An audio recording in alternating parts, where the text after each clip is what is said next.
यह संपादकीय डिक्टेशन 80 शब्द प्रति मिनट की गति से अमर उजाला संपादकीय पेज दिनांक 19 मार्च 2025 से है।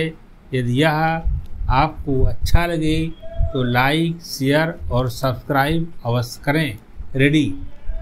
जब अमेरिकी राष्ट्रपति डोनाल्ड ट्रंप की अमेरिका फर्स्ट नीति और भारी भरकम टैरिफ लगाने की घोषणाओं से वैश्विक व्यापार एक अनिश्चित दौर से गुजर रहा है और व्यापार युद्ध की आशंकाएं लगातार प्रबल हो रही हैं, तब ऐसी भू राजनीतिक परिस्थितियों में यूरोपीय संघ, ब्रिटेन, न्यूजीलैंड, ओमान इत्यादि के साथ मुक्त व्यापार समझौते ब्रैकेट में FTA को लेकर भारत की वार्ताएं नए अर्थ भी प्राप्त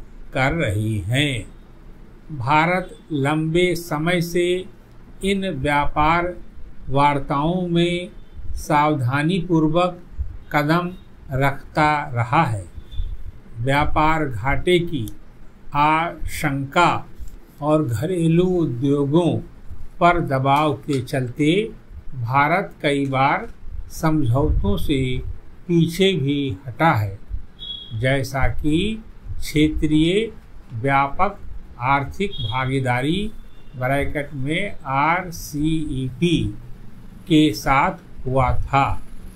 लेकिन जब ट्रंप कालीन दुनिया में जब व्यापार के नियम कायदे नए सिरे से लिखे जा रहे हैं, तब भारत के लिए भी यह जरूरी है कि वह अन्य विकसित अर्थव्यवस्थाओं के साथ अपने व्यापारिक रिश्ते मजबूत करे, ताकि अमेरिकी बाजारों पर निर्भरता कम हो और व्यापार जोखिमों का संतुलन साधा जा सके। इस क्रम में न्यूजीलैंड के प्रधानमंत्री क्रिस्टोफर लक्सन की आधिकारिक भारत यात्रा के दौरान द्विपक्षीय मुक्त व्यापार समझौते पर वार्ता शुरू करने पर सहमति बनना और स्वीडन के प्रतिनिधिमंडल के साथ भी इस पर बात होना महत्वपूर्ण है। न्यूजीलैंड के साथ भारत वस्तु व सेवा दोनों को मिलाकर महज 1.5 अरब डॉलर का व्यापार करता है, लेकिन समझौते के बाद अगले 10 वर्षों में यह 10 गुना होने की उम्मीद जताई जा रही है।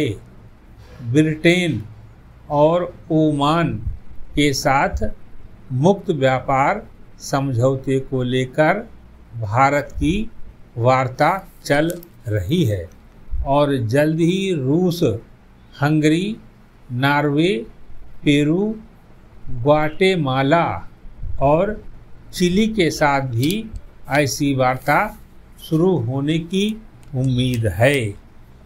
पेरू और चिली जैसे देशों के साथ व्यापार समझौते दक्षिण अमेरिकी बाजारों में भारत की पहुंच को यकीनन मजबूत करेंगे।